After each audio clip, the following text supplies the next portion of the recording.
Class 8th, Poem First, A Nation's Strength, written by Ralph Waldo Emerson. What makes a nation's pillars high and its foundations strong? What makes it mighty to defy the foes that round it throng? It is not gold, its kingdoms grand go down in battle shock.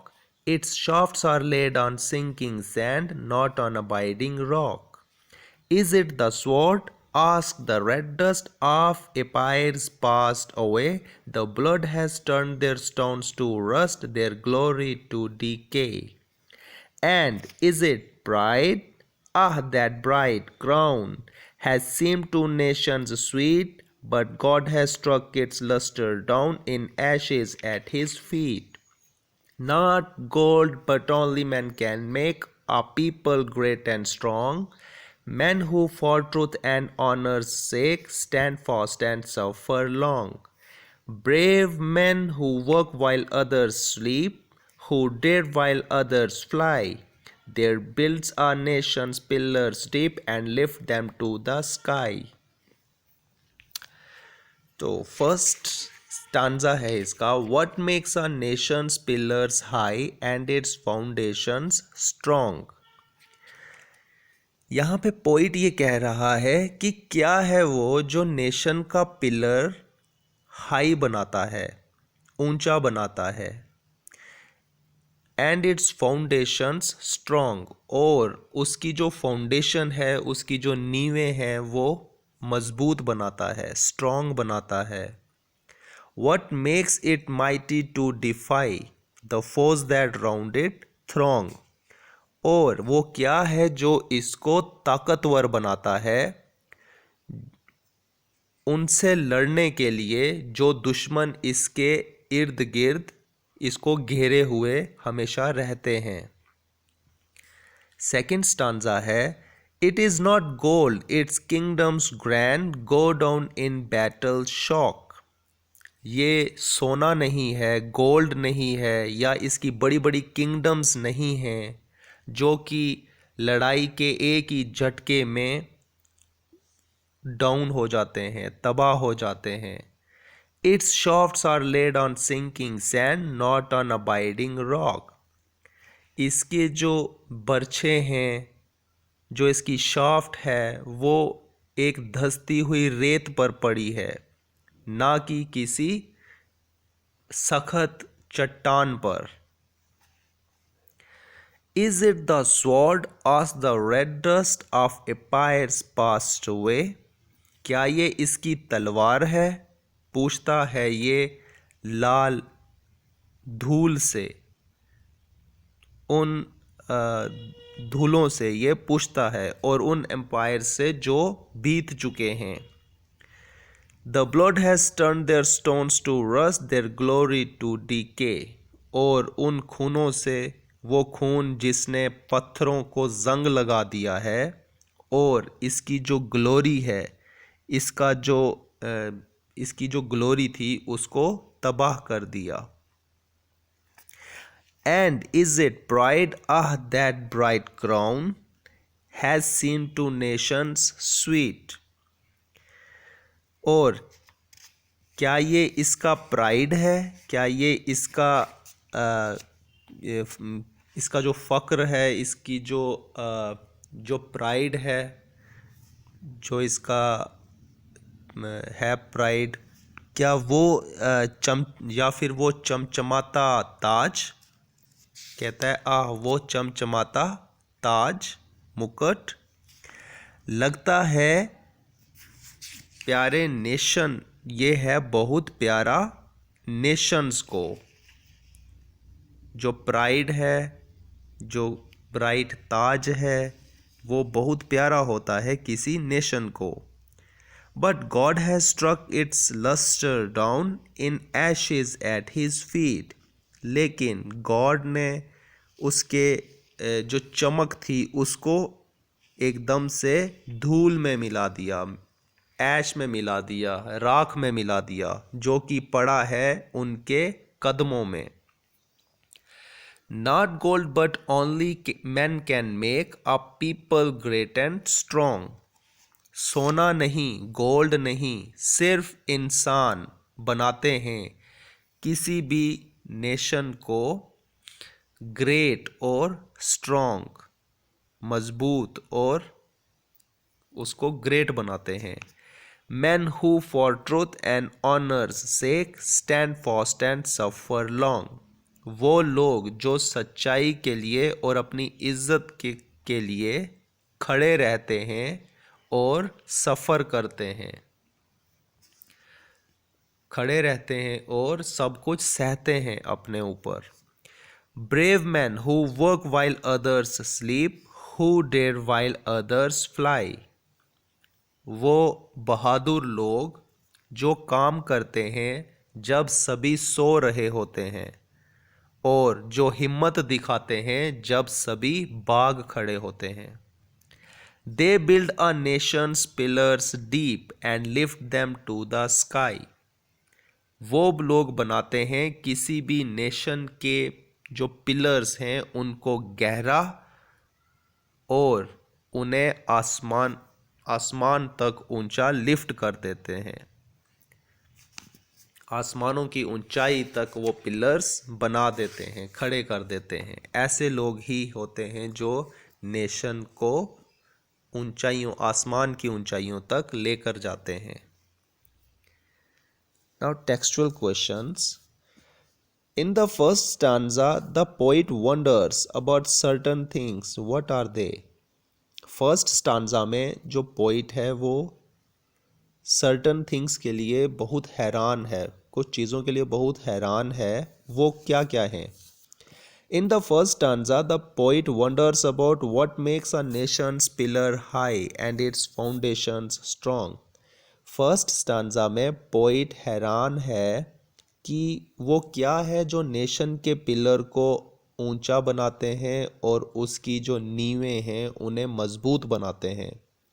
What makes it strong enough to defy the enemies that surround it from all sides? और वो क्या है जो किसी nation को strong बनाती है इतना कि जो उसके इर्द गिर्द दुश्मन खड़े हैं उनसे वो मजबूती से लड़ सके. Question 2. What are the foundations of a strong kingdom built on? वो कौन सी फाउंडेशंस हैं, नींवें हैं जो किसी किंगडम को स्ट्रॉन्ग बनाती है, मजबूत बनाती हैं उस पे खड़ा होने के लिए. The foundations of a strong kingdom are built on the greatness and toughness of its people who can work hard for their nation. किसी भी नेशन की जो नींवें हैं, किसी जो स्ट्रॉन्ग किंगडम है उसकी जो फाउंडेशन है, उसकी नींवें हैं, वो बनती हैं लोगों की ग्रेटनेस पे, उनकी टफनेस पे, उनकी मजबूती पे, जो कि काम करते हैं अपने देश के लिए दिन रात. It is built on their honesty, courage and truthfulness. और ये बनती है उनकी ईमानदारी पर, उनके हिम्मत पर, करेज पर, ऑनेस्टी पर और उनकी सच्चाई पर, ट्रूथफुलनेस पर. Question 3. What happens to a nation which depends on an army to keep it strong? उन नेशंस के साथ क्या होता है जो अपनी आर्मी पर डिपेंडेंट होती हैं कि उसको मजबूत बनाए. Such a nation goes to dogs one day. Its empires become a thing of past. वो जो नेशन होते हैं वो तबाह हो जाते हैं, उनके जो एम्पायर हैं वो पास्ट की कहानी बन जाते हैं. The blood of its soldiers turn its stones to rust and its glory decay. और जो उनके सोल्जर्स का ब्लड है वो पत्थरों को भी जंग लगा देता है और उनकी जो ग्लोरी है वो डिके हो जाती है, सड़ जाती है, ख़त्म हो जाती है. Question 4.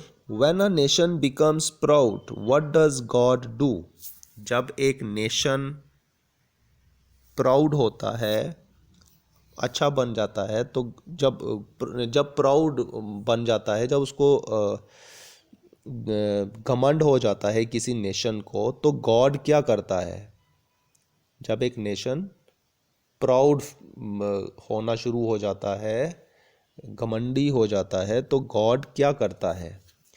When a nation becomes proud, God diminishes the luster of its crown and turns it into ashes with one stroke. जब कोई नेशन घमंडी हो जाता है, तो गॉड उसके ताज की चमक को ख़त्म कर देते हैं, डिमिनिश कर देते हैं, और उसे राख में मिला देते हैं एक ही स्ट्रोक में। Question 5. Do you think that wealth can make a nation great and strong? Why? क्या आपको लगता है कि जो दौलत है वो किसी नेशन को स्ट्रॉन्ग बनाती है, ग्रेट और स्ट्रॉन्ग बनाती है, और क्यों? No, wealth can't make a nation great and strong. नहीं, दौलत किसी नेशन को ग्रेट और स्ट्रॉन्ग नहीं बनाती। वेल्थ किसी नेशन को ग्रेट और स्ट्रॉन्ग नहीं बनाती। It is only man who can make a nation great and strong. ये सिर्फ लोग हैं जो किसी नेशन को ग्रेट और स्ट्रॉन्ग बनाते हैं।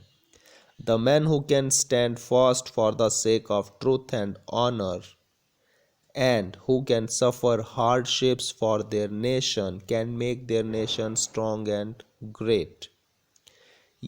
ये सिर्फ वो लोग हैं जो खड़े रहते हैं सच्चाई के लिए, इज़्ज़त के लिए, और जो सफ़र करते हैं, जो सब सहते हैं हार्डशिप्स, मुसीबतें, अपने नेशन के लिए।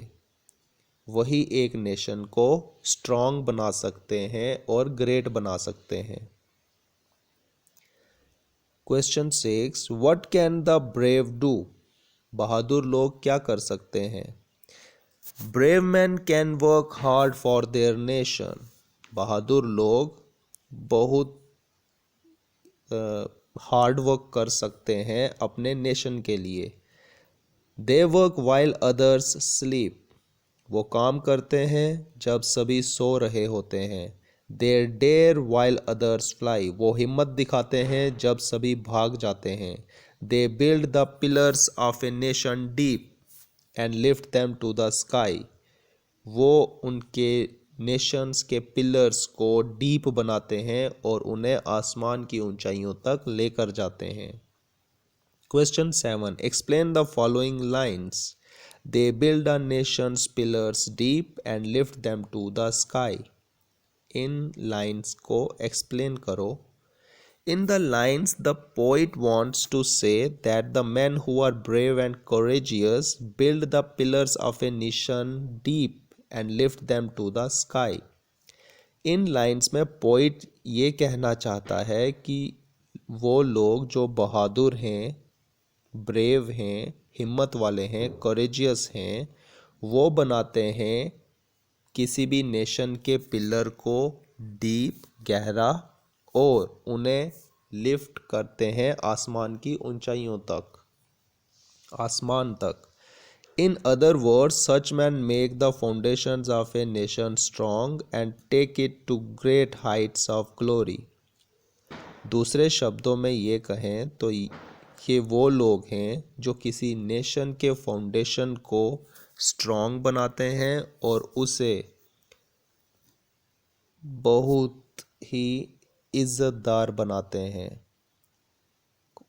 उसकी जो ग्लोरी है, उसकी जो चमक है, उसको ऊंचाइयों तक लेकर जाते हैं।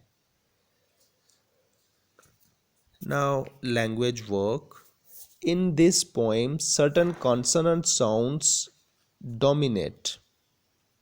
For example, ma, na, fa, sa, ra, da, pa, ha, ba, ga, la. List the words beginning with these consonants.